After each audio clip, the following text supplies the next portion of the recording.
है जी। जो अभी इन्वायरमेंटल स्टडीज का जो मैं ठीक है जी, जो अभी इन्वायरमेंटल स्टडीज का जो मैं प्रीवियस ईयर्स का क्वेश्चंस एमसीक्यू आपके सामने लेके आया हूँ। I will show only questions, आपको मैं जस्ट क्वेश्चंस दिखाते जाऊंगा।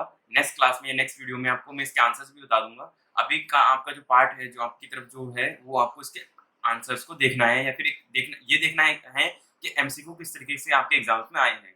इसी तरीके से आपके जो अब जो जुलाई एग्जाम में आएगा, यानी जुलाई में आपके जो एग्जाम है 16 अगस्त को, जो भी एनवायरमेंटल स्टडी का एग्जाम है, इसमें एमसीक्यू होगा। सिंपल सी बात है, 50 मार्क्स का। और चलिए स्टूडेंट्स, हम आपको प्रीवियस ईयर क्वेश्चंस दिखाते हैं। यहाँ पर आपने इन क्वेश्चंस को देखना है। आप अपने आंसर जो आपको लगता है वो आप अभी अपने आंसर्स यहाँ पर देख सकते हैं। ठीक है, तो पहला क्वेश्चन ये हो गया आपके सामने सस्टेनेबल डेवलपमेंट वाला। अब हम सेकंड क्वेश्चन की तरफ देखते हैं। तो ये सेकंड क्वेश्चन हो गया आपका, और फिर आपका ये हो जाता है थर्ड क्वेश्चन हो जाता है which of the following in example of human modified environment.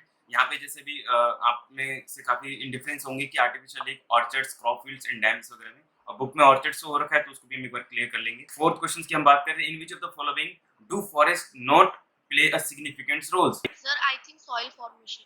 Soil formation होगा। In which of the following do forest do not play significant role की बात करें तो देखो सॉइल का फॉर्मेशन तो नहीं करता फॉरेस्ट। फॉरेस्ट जो है वाटर को कंजर्व करता है और रीजनरेट करता है। रीजनरेशन ऑफ सर ये सॉइल फॉर्मेशन तो शायद नहीं होगा, क्योंकि सर सॉइल फॉर्मेशन शायद जो हमारे ह्यूमस वगैरह होता है वो प्लांट के डेड और डिके।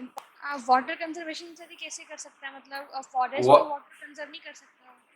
लेकिन सर इसका आंसर ना रीजनरेशन ऑफ कार्बन डाइऑक्साइड होगा, क्योंकि वो कार्बन डाइऑक्साइड को रीजनरेट तो कर ही नहीं सकता।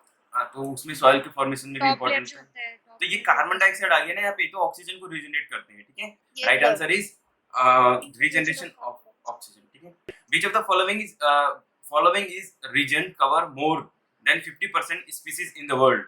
मतलब 50% से ज्यादा स्पीसीज को कवर करते हैं। Tropical rain forest, tropical deciduous forest, temperate evergreen forest, या फिर temperate deciduous forest. Tropical rain forest होगा ना इसका आंसर, जहां हमने पढ़ा था जी, इसका आंसर ट्रॉपिकल रेन फॉरेस्ट होगा जी। अभी हम जल्दी से नेक्स्ट क्वेश्चन पे आते हैं। क्राउन लिखा है, crown fires mostly take place in which of the following forest. ठीक है, तो क्राउन फायर्स कहाँ पे होते हैं? अभी क्राउन फायर्स कहाँ पे होते हैं? डेंस फॉरेस्ट होता है जहाँ पे, या thorn forest, dense forest. Communities residing near waste, less economic benefit than the communities generations the waste representation. तो इसको क्या बोलते हैं? इकोनॉमिक इनइक्वालिटी बोलेंगे, सोशल इनइक्वालिटी बोलेंगे, प्रोसीजरल इनइक्वालिटी बोलेंगे, ज्योग्राफिकल इनइक्वालिटी बोलेंगे। Sir I think social inequity. हाँ इनइक्विटी, हाँ अच्छा इनइक्विटी, हाँ ठीक है। इनइक्विटी मतलब इनइक्वालिटी है। इसमें ये कहना चाह रहे हैं कि less economic benefit. Less economic benefit का मतलब है कि एक सोसाइटी है जो वेस्ट को, ये पता है कहाँ पे आया था? ये वहां पे आया था जैसे यूएसए के लोग क्या करते हैं, वेस्ट को जनरेट करते हैं। यूएसए और जब बड़ी डेवलपिंग कंट्री होती हैं वो वेस्ट को जनरेट करती हैं, फिर उस वेस्ट को वो दूसरी छोटी मोटी कंट्रीज पे जाके डिस्पोज कर देती हैं, वहां पे जाके उनका रिसाइकल हो रहा होता है। ये शायद आपको पता होगा, ये बात आई थी तभी वहां पे राइट भी निकल के आया था कि कम्युनिटी जो वेस्ट है पे फॉर पॉल्यूटेंट करके आया था कि जो पॉल्यूट करेगा वही पे करेगा, मतलब वही उसको बियर करेगा उसकी कॉस्ट को। तो ये क्वेश्चन था यहाँ पर। सर ये वेस्ट मैनेजमेंट के चैप्टर का क्वेश्चन है। चल कोई बात नहीं, फिर भी आप में से जैसे प्रियांशी जी ने कर लिया है वो बताएंगे। Which of the following communities do not have a strong sense of which of the following communities does not have a strong sense of stewardship? बताइए, urban community, tribal community, traditional agriculture society and pastel community. किसी के पास sense of हुआ नहीं sir हमारा अभी। Not have strong steward मतलब कौन सी community के पास पेस्टल कम्युनिटी या ट्रेडिशनल एग्रीकल्चर सोसाइटी है, या ट्राइबल सोसाइटी है, या अर्बन सोसाइटी है?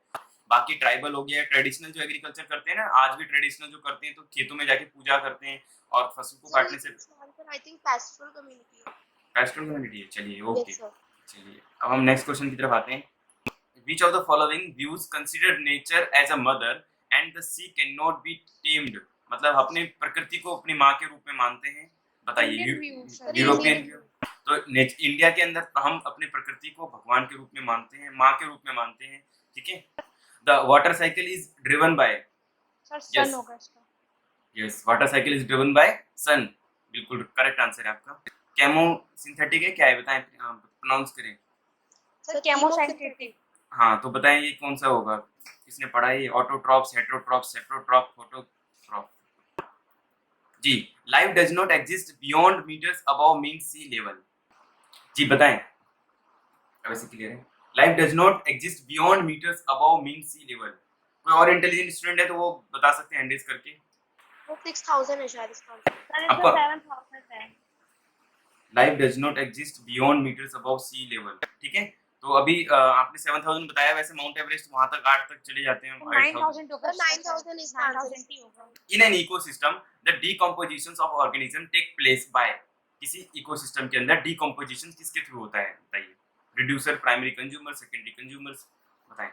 प्राइमरी कंज्यूमर, सेकेंडरी कंज्यूमर्स पता है ना, जैसे घास पत्तियों को जो खाते हैं वो प्राइमरी कंज्यूमर्स हो गए, और जो उनको खाते हैं वो सेकेंडरी कंज्यूमर्स हो गए।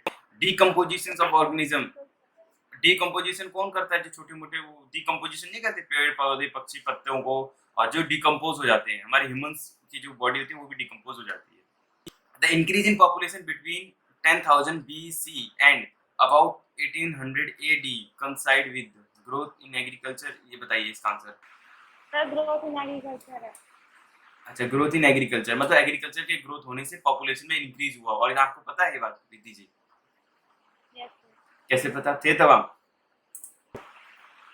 सर बुक पढ़ी थी। अच्छा, बुक पढ़ी थी, ठीक है। ये तो बहुत 10,000 BC की बात कर रहे हैं, ठीक है। तो कितनी पुरानी बात हो गई, बहुत पुरानी बात है। क्वेश्चन आ गया, आपको क्लियर हो गया क्वेश्चन? इसका आंसर आपने देना है sir growth in agriculture.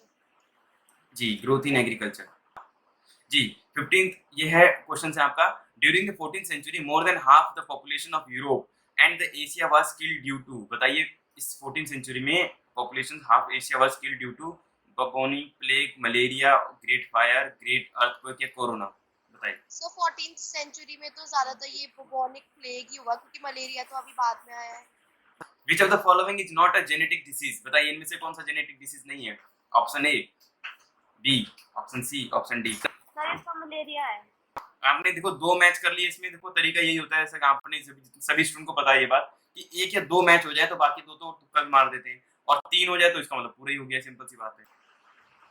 Option 1 2 3 4 बताएं क्या करेक्ट आंसर है इसका। सर वो थोड़ा ऊपर का दिख नहीं रहा ना, इसलिए थोड़ा कंफ्यूजन। अच्छा, अब यस सर फोर्थ। अच्छा फोर्थ, ठीक है, फोर्थ आंसर, ठीक है। सभी ने यही कहा है सर सेकंड आएगा। जी। इन coniferous the soil is rich in mineral nutrients, acidic and minerals deficient, basic and minerals deficient, moderately basic and rich in mineral nutrients। बताइए coniferous soil के अंदर क्या होता है? coniferous जो होती है, coniferous soil जैसे हमने coniferous जो हमने पढ़ा था, वहाँ की soil के अंदर rich in minerals nutrients होता है, या acidic होता है, minerals deficit होता है, या basic mineral deficit होता है। बताएं। The organism which are attached to stem। Next question is the organism which are attached to the stem and the leaves, roots, plant are known as newstone and catkillison। ये बताइए इसका answer.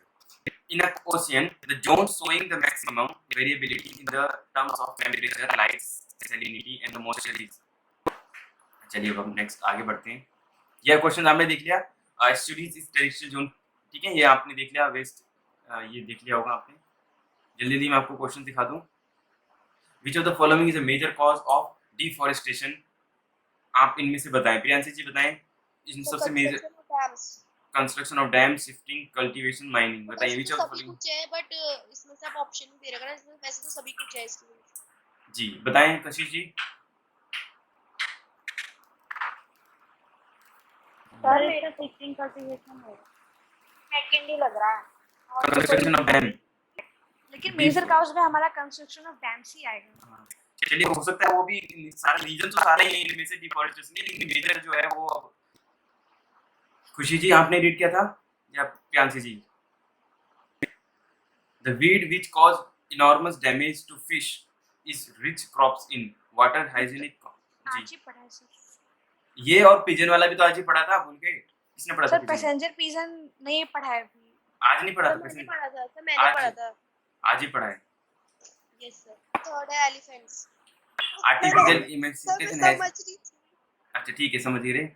अब हम आगे next question की तरफ बढ़े, 26 की तरफ। Which of the following is not a major characteristic. आपके सामने नेक्स्ट क्वेश्चन ये रहा। Which of the following is not a major characteristic of features of biodiversity hotspots. नहीं है इनमें से। तो आप large number of species, abundance of epidemic, और ये सब है आपके सामने। थर्ड ऑप्शन है species under constant threat, not a feature. Not feature मतलब है कि हॉटस्पॉट में क्या बोलते थे हम, जहाँ पे बायोडाइवर्सिटी बहुत ज्यादा होती थी, लार्ज नंबर स्पीसीज होती थी, वहाँ पे अबंडेंट एंडेमिक स्पीसीज होती थी, large number of exotic species होती थी। थर्ड राइट आंसर दिया सबने, जिसने थर्ड बताया सही आंसर था वो, क्योंकि हॉटस्पॉट का मतलब होता है जहाँ पे बहुत ज्यादा बायोडाइवर्सिटी थी। विच of the following area in India is hotspot of biodiversity, बताइए इनमें से सुंदरवन, वेस्टर्न घाट, ईस्टर्न घाट या फिर गंगेटिक प्लेन्स, इनमें से कौन सा हॉटस्पॉट है जी? सुंदरवन। सुंदरबन, फर्स्ट ठीक है वाला। जी। एक किसने वेस्टर्न घाट बताया? हाँ रिद्धि जी, आपका नाम नोट कर लिया गया है, ठीक है। Which of the following has the maximum genetic diversity in India, बताइए। टी, टीक, मैंगो, व्हीट, बताइए। Which of the following maximum genetic diversity in India? Which of the following has the maximum percentage of availability of water? Rivers, lake, auto, atmospheric water या फिर ground water, बताइए the ground water. Ground water. जी। ठीक है, सबने अच्छा तुक्का लगाया। लेकिन among the ecosystem mentioned below, where can one find maximum diversity, बताइए। सेकंड। Desert मतलब among the ecosystem mentioned below, where can find maximum biodiversity, second बताया। किसने बताया था? कोरल रीफ्स होगा सर। नहीं, कोरल सेकंड रीफ्स होगा। सेकंड किसने बताया था? सर अंकिता। अंकिता जी, आप खुद बता रहे हो अंकिता मेरे, है ना? आपको क्या लगता है, आपने सही बताया था?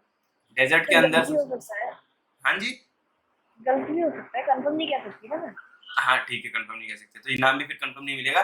डेजर्ट तो जहाँ पे सबसे कम स्पीसीज होती है, इवन वहाँ पे जनसंख्या वैसे भी, जैसे मैंने कल एग्जांपल दिया था, डेजर्ट वगैरह में कम स्पीसीज पाई जाती हैं, ठीक है। बहुत कैक्टस, एलोवेरा अपनी किसी तरीके से वो जीवन व्यापन कर रहे होते हैं। पानी को भी, जैसे कैमल भी अपने आप को भी क्या बोलते हैं उसको, अडप्ट, क्या बोलते हैं हम इसके, अडेप्टेशन समझते हैं आप? अडप्ट, अपने आप को अडप्ट चेंज कर लेते हैं। जैसे हमें भी पानी नहीं मिलेगा तो हम क्या करते हैं, आप ऐसे चेंज करेंगे, जैसे कैमल 7 दिनों तक बिना पानी के रहते हैं, वैसे हम भी रहेंगे।